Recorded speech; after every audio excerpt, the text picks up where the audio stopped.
Welcome to February 2019 case study examination, pre-seen material analysis. So in this video, I'll be explaining the financials and ratio analysis for the company Vita, and I'm Shyam Prasad here.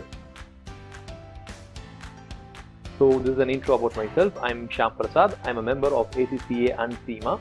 I'm a postgraduate in MBA Finance, and I'm very much interested in solving case studies, and I'm the founder of WOW Academics.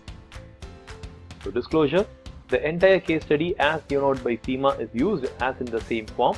No part has been edited or added or deleted to the SEMA case. This video is purely for educational purpose. So in this slide, we'll be discussing about the difficulty for the company in raising loan. So as we have seen in the previous slide, can they raise a loan for this company? Number one, the ROC has fallen from 28% to 9%. So investors will even if he is a debt investor, they will look at whether how strong the ROC is. So this is a big negative. They will also look at the R&D expense. The R&D expense is very, very high. So they might be having a terrible feeling that if they are going to give a loan to this company, the company might not be able to service its interest also. The ROC is also supported by working capital turnover. This is also any potential debt investor will seek. So ROC should be supported both by working capital turnover and by the operating profit margin. So they won't be investing in this company even for a debt.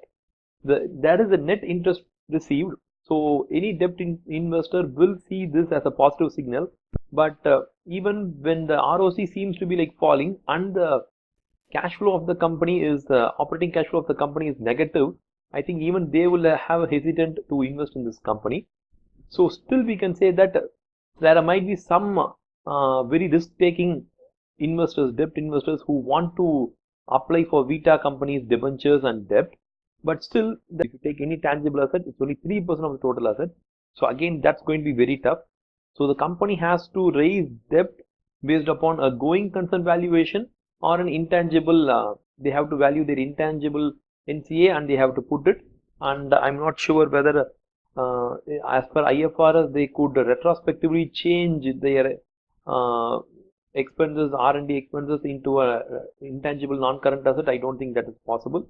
So the company is in a position where I don't think they can raise debt also.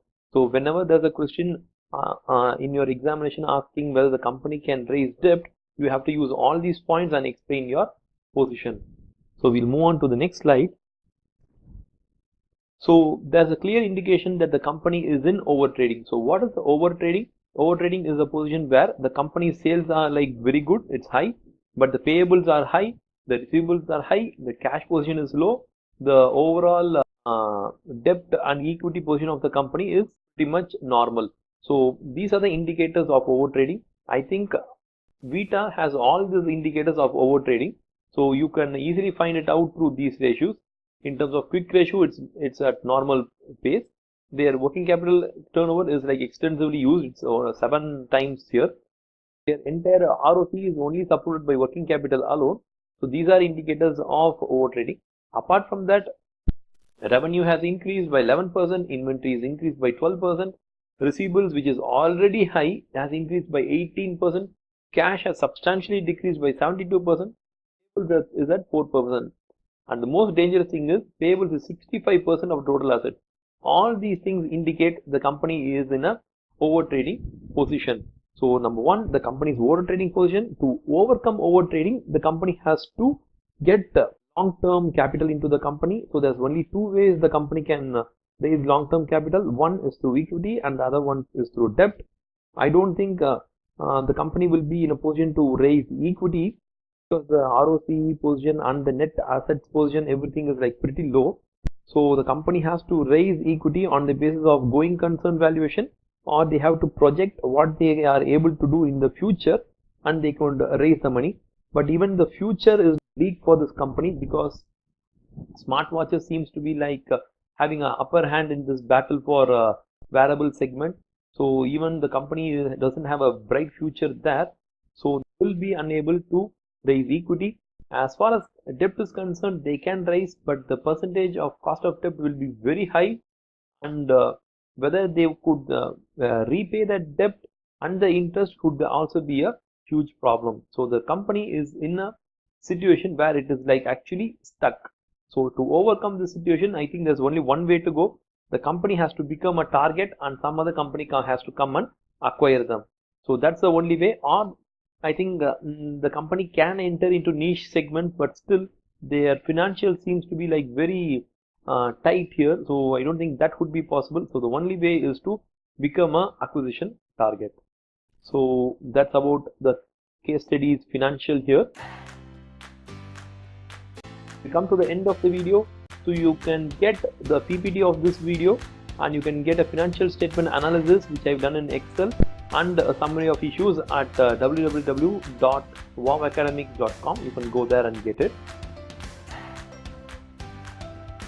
You can also reach me at my website. I'm also active in Quora. I'm very much active in LinkedIn. In Facebook I'm active. So you can reach me and you can contact me. You can post your questions there. There's also a WhatsApp group which is like very active. You can put a request in the comments section. Please stay in touch. Thank you very much for watching the video. So please give a like, share, comment, and also give your honest opinion about the positive things about the video and also your negative criticism. So thank you very much for watching the video. This is Shyam here.